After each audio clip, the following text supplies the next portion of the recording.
The process of rebuilding will continue in KwaZulu-Natal and government will assist those affected. That's the commitment from KZN Premier Sihle Zikalala.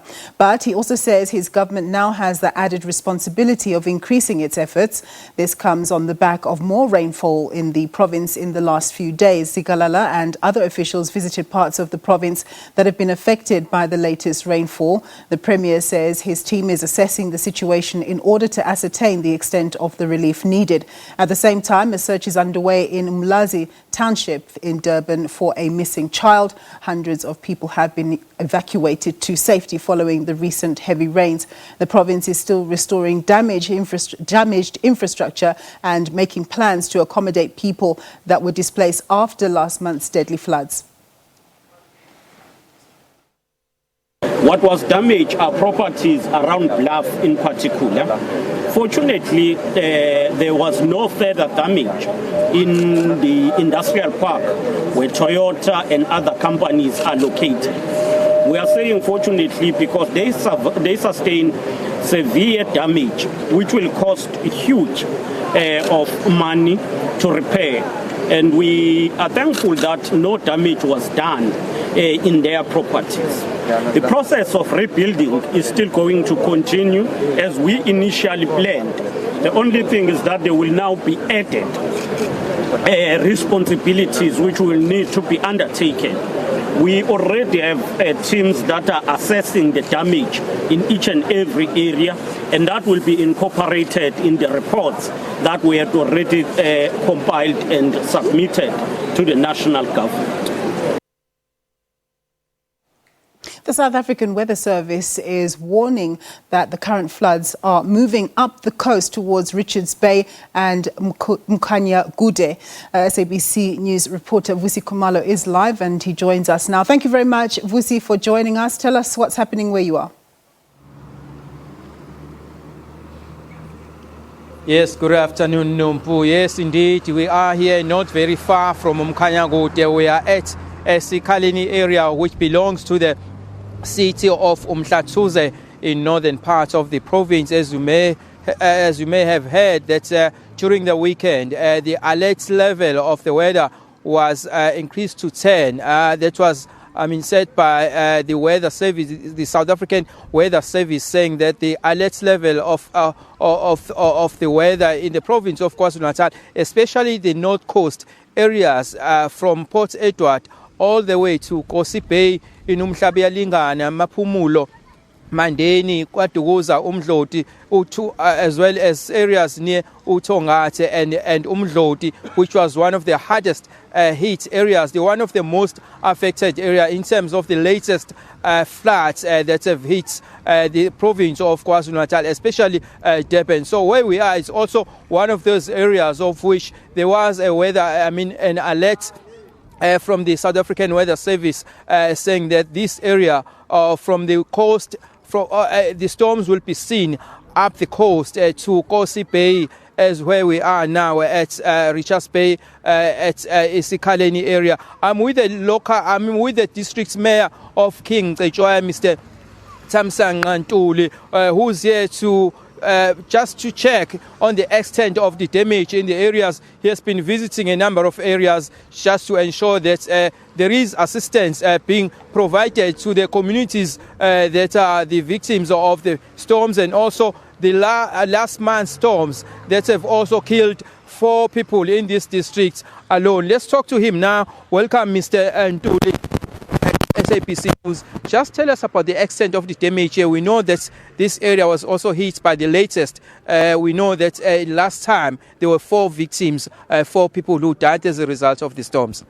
Yeah, in fact, now people are getting affected because of the rains that took place yesterday in the evening. In Kandla, there is a family of 9 members where they lost their shelter. We have sent our services to the family, and also here in uMlazi, as you can see that many families are affected. Hundreds seems to be living under threat that if the rains can continue, as you see, that is starting to ponder now. they might get badly affected, and there are some families who cannot even walk into their rooms since the water is also in the rooms. As the district of Cetshwayo, we are checking the extent of the damage, and our disaster team is on the ground with uMlazi.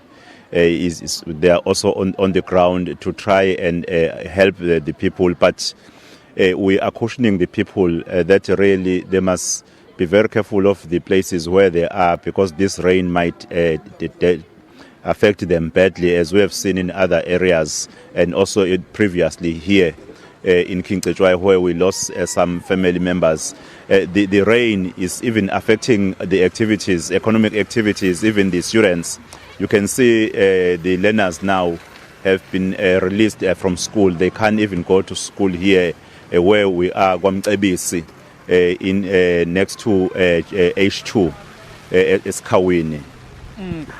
We can see that a number of houses here are submerged and are flooded. What is the plan now? Because it does seem like most of these houses are built on low-lying areas. What is the plan going forward in terms of building more houses for these people? We'll be engaging the city of uMlazi and also the Department of Human Settlement, so that they come into the rescue of the community, and ourselves providing the necessary services so that we assist these families. But the point of departure, in fact, we believe that is to alert the people, because they are living in danger as we speak now. As when you look at the houses that are submerged, if the water can continue, that will mean more damage. But the mayor of uMlazi, is on the way himself to see the damage which is here, so that we can have a discussion as to how we can help these people. But we are really calling for the people to be careful. The weather is quite very bad these days. So in terms of building more houses for the people who have been victimized by the storms? In fact, we have already started. We have set aside a budget as the district of Cetshwayo to build at least 2 rooms for those who are highly affected, who do not have shelters at all. And also for uMlazi, I know that they are already building for the one where, for some that were affected previously. And I know that they have a plan that even now they will be coming on board to assist, because we have a program to assist building at least temporary shelters in the form of 2 rooms. But we decided to move from using the wood houses to build the houses using the blocks. Hence, we will be building those temporary shelters, which are 2 rooms with the blocks for the people who are affected. The South African Weather Service issued an alert saying that storms will be moving up all the way to Kosi Bay from here, especially in Richards Bay. Are your disaster management teams on high alert?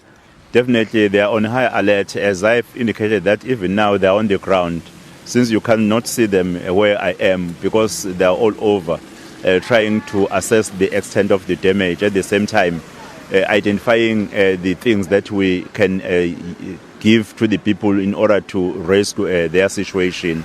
We are providing already, I've instructed them to bring blankets and the sponges and food. We're gathering the food for the affected people. We'll be distributing that to the affected families. Yes, thank you very much. There's the mayor of Cetshwayo District Municipality, Mr. Thamsanqa Ntuli, saying that they'll be bringing in assistance to all those people who have been affected by the recent floods. As you know, that in April, that's where the storms, wreaked havoc, leaving a trail of destruction in many houses. As where we are now, this road is submerged. It has been flooded, and also a number of houses, several houses, as you drive in and out of Zikalala, you can see a number of people have also been flooded. As I'm talking to you, it has started to rain. Yes, we know that there was an alert by the South African Weather Service saying that the storms will be moving up to the Kosi Bay, especially from here in Richards Bay, affecting areas such as uMlazi, areas such as uMkhuze, uMhlabelingana, Mangozi. These are the areas of which we are told by the South African Weather Service that they will be getting localized flooding in these areas. Well, with that, for now, it's back to you because it's no longer even raining. It's hard pouring here out here with our equipment. All right, thanks very much, my colleague there, Busi Kumalo. The Nelson Mandela Bay Metro says it's working around the clock to stave off a possible